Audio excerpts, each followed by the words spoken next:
Imagine living on a flat barrier island in the Gulf of Mexico, and that morning the sky was as clear and blue as any ordinary day. On the 8th of September, 1900, the city of Galveston in Texas, United States, was the wealthiest port city in the American South. More than 6,000 people perished in a single night, equivalent to wiping out the entire population of a small Vietnamese district in just a few hours. This remains the deadliest natural disaster in all of United States history, a record no hurricane since has ever surpassed. What is staggering is that meteorologists already knew a storm was approaching, but they were wrong about its direction in a way that proved unforgivable. So what made a prosperous, confident, and wealthy city, the pride of the American South, completely powerless against a single storm? Galveston sits on a barrier island across the Gulf of Mexico, roughly 50 kilometers long and less than 3 kilometers wide at its broadest point. The highest point on the entire island reached only about 2.6 meters above sea level, lower than the roof of an ordinary single-story house. In 1900, Galveston had 82,000 residents, was the largest city in Texas, and was wealthier than both Dallas and Houston at that time. Every day, ships carried cotton, wheat, and cattle from Galveston's port to the world, bringing a prosperity that residents believed would last forever. The people of Galveston knew they lived on a low, flat island, but their confidence in the technological progress of the new century made them complacent. Throughout the 1890s, several engineers had proposed building a seawall to protect the city, but the proposal was rejected as too expensive. The night before the disaster, the fourth storm of the 1900 hurricane season was coiling in the Gulf of Mexico, with wind speeds exceeding 200 kilometers per hour. The United States Weather Bureau had received warnings from Cuba that the storm was heading directly for Texas, but they dismissed that information, trusting their own forecast instead. By the morning of September 8th, waves were already crashing unusually high on Galveston's beach, and water from Galveston Bay behind the island had already risen to ankle height. Some curious residents had gone to the beach to watch the large waves. None of them knew these were the last hours they could safely leave the island. By noon, the only road connecting the island to the mainland, the bridge across Galveston Bay, was completely submerged and no longer passable.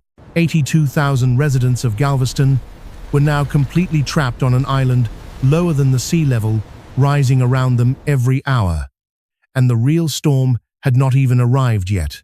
By 4 in the afternoon, water levels had risen more than 1.5 meters across the island, and winds had reached true hurricane force, snapping trees along Broadway Avenue. This was no longer ordinary flooding. This was the entire Gulf of Mexico tipping itself onto this flat island, like an enormous bucket being deliberately overturned. The hurricane made landfall around 8 in the evening, with a central pressure dropping to 936 millibars, equivalent to a Category 4 storm on the modern Saffir-Simpson scale. The storm surge reached 4.6 meters, nearly double the height of the island's highest point, meaning not a single square meter of land on all of Galveston remained dry. Peak. Try to picture this differently. If you placed the entire city of Galveston at the bottom of a swimming pool and filled it over every rooftop, that is precisely what happened that night.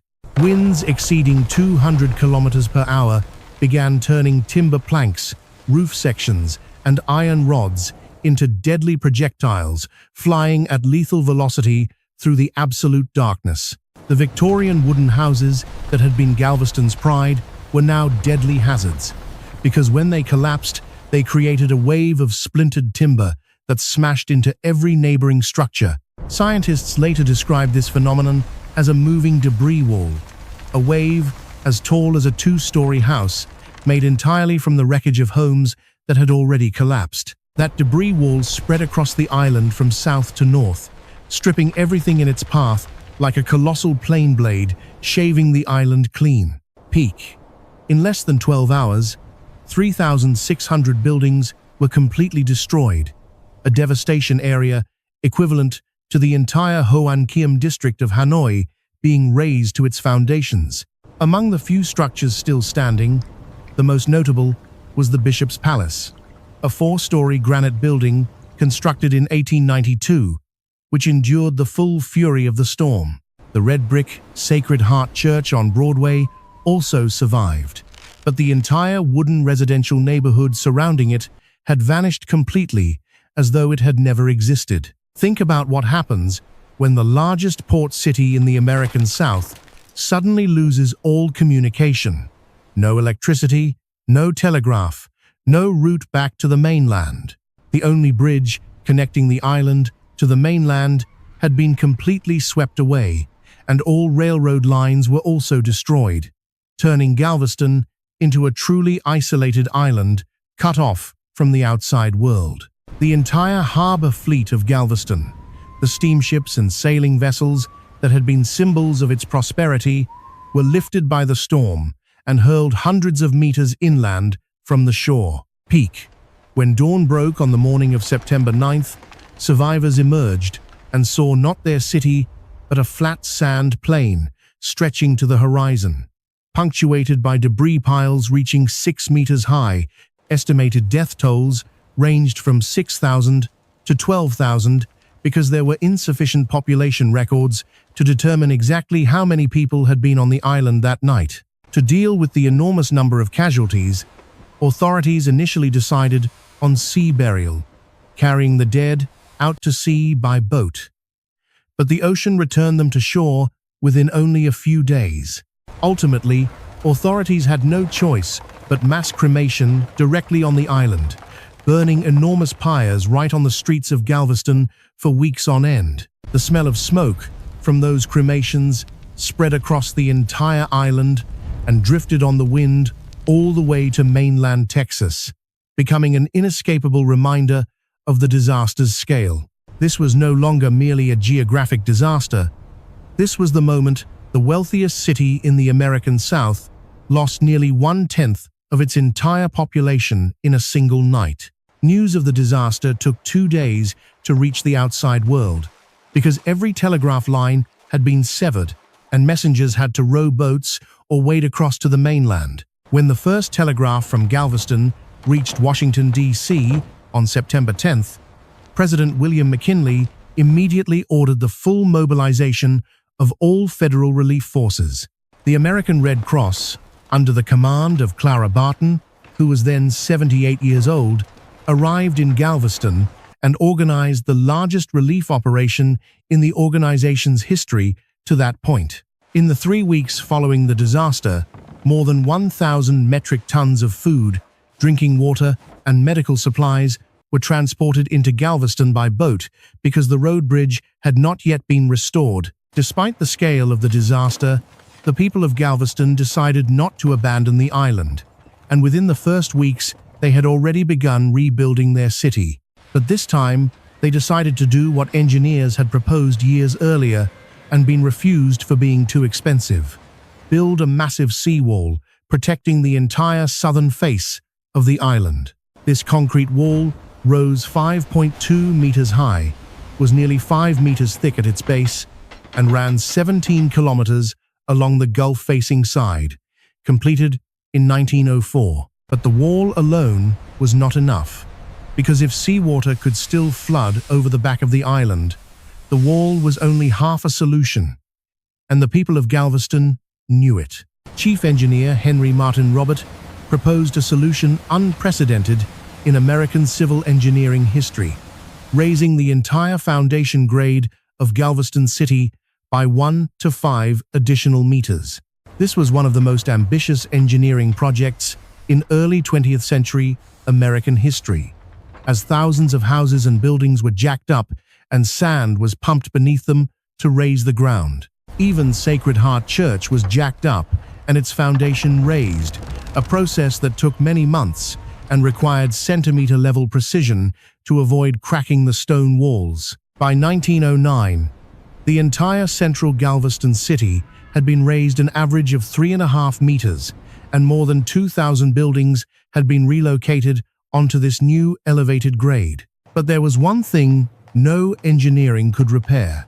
Galveston's status as the largest and most important city in Texas ended permanently on the night of September 8th, because while Galveston was occupied counting casualties and building walls, Houston, 70 kilometers inland, was quietly building a ship canal and artificial port, ready to replace Galveston entirely. By 1915, Houston opened its deep-water port, and within a decade had surpassed Galveston in cargo volume.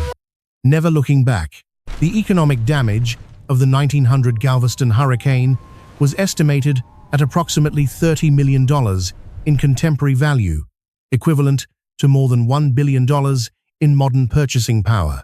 But those economic figures could not measure the truly greatest loss, the collective memory of an entire city when nearly 10% of its population vanished in a single night. The Galveston disaster fundamentally changed how Americans viewed natural disaster risk and directly accelerated the development of the modern hurricane forecasting system we know today. Before 1900, no warning system existed that could track and predict a hurricane's path with sufficient accuracy to evacuate tens of thousands of people.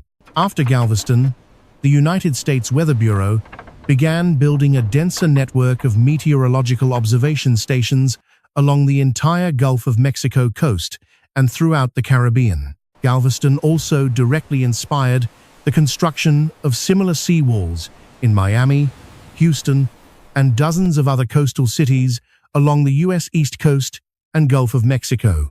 But Galveston's seawall also concealed a dangerous paradox. The sense of safety it provided could encourage more people to build closer to the water's edge, increasing long-term risk.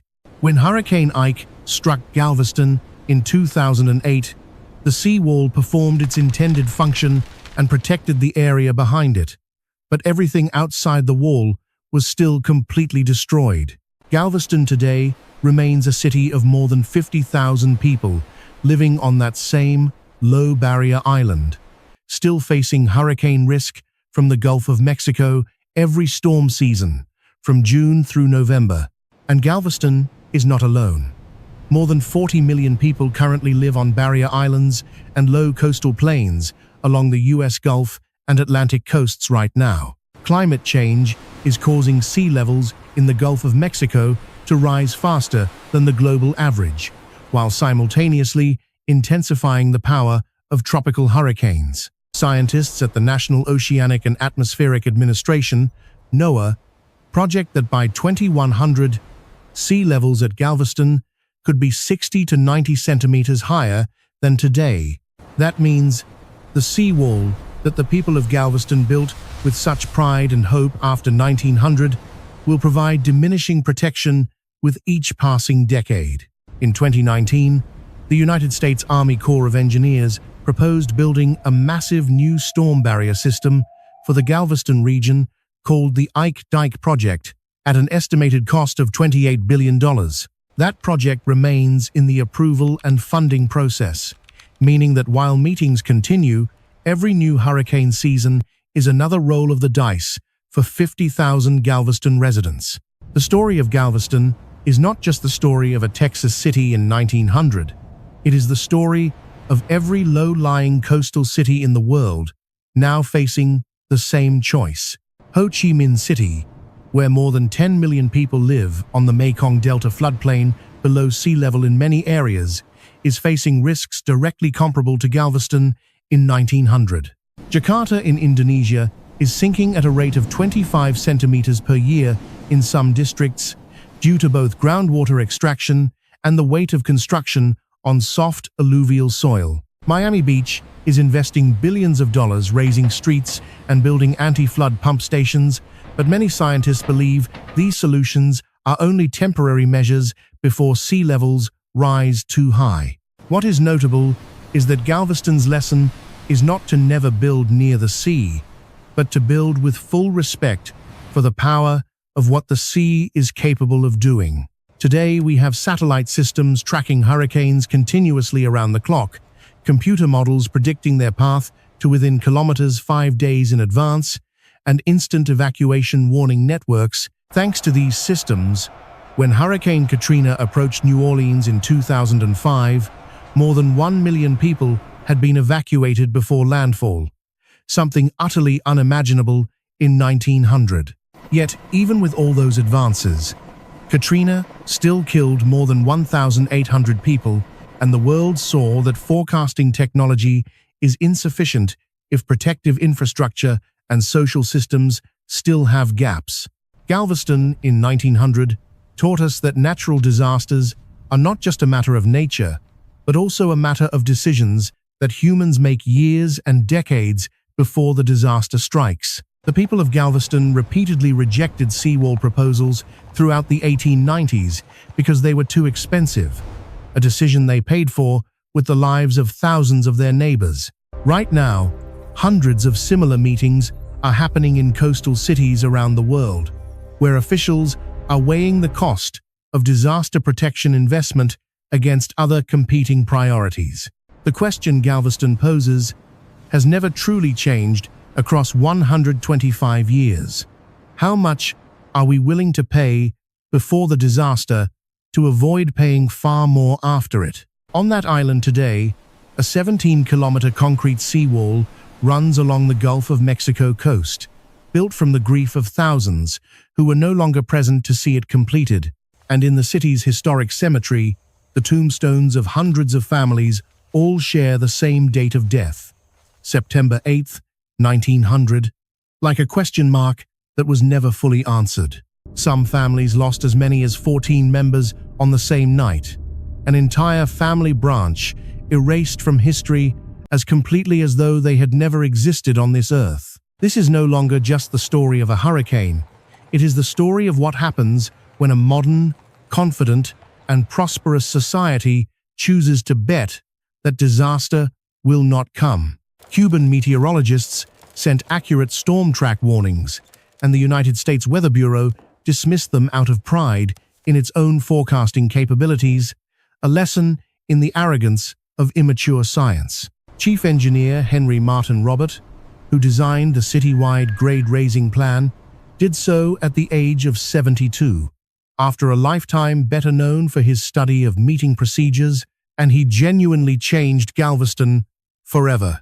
And the story of Galveston did not end in 1900, did not end when the seawall was completed, and did not end when the grade was raised.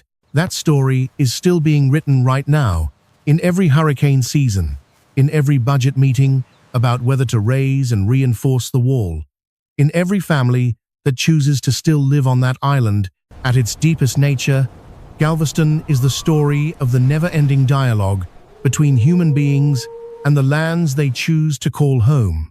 Regardless of the risks those lands carry, the storm of 1900 struck a city with no seawall, no evacuation warning system, and no disaster response plan. A comparable storm today could still cause enormous damage, but the death toll would be tens of times lower, thanks to the lessons that Galveston paid in blood to teach the world.